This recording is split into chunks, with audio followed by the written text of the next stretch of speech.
Another cool thing that we can do with the material is we can make it more or less transparent.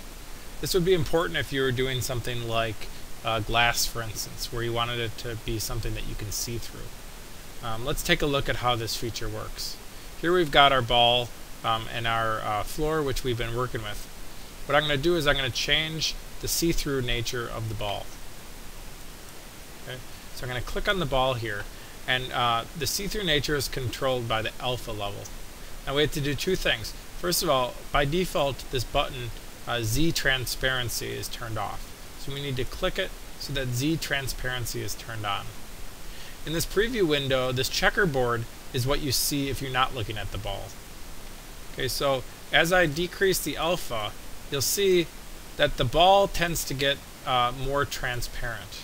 It's like it's becoming see-through. A 0 alpha would make it completely gone. Notice though that the light still affects the ball. And now we're getting two light effects.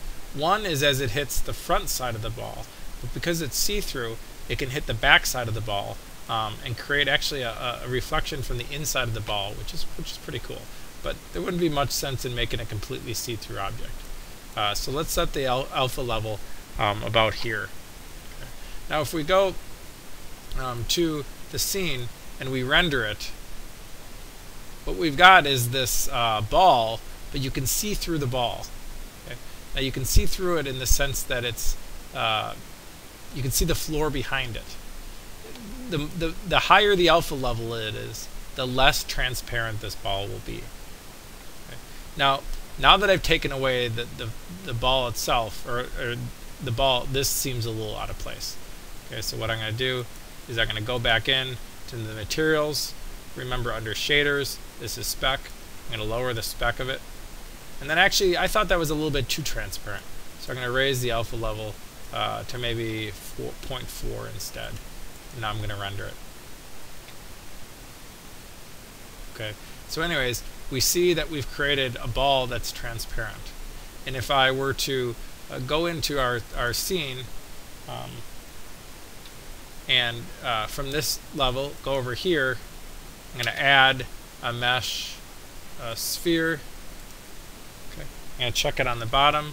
Okay, I'm going to lower it so it's about on the table. I'm going to go into the shading material. I'm going to add a new material. And I'm just going to make this a red ball.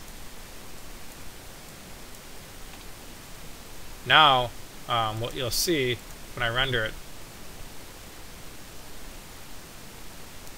is that we can look through this ball and see a little bit of the red sphere behind it. Anyways, this is a very important technique.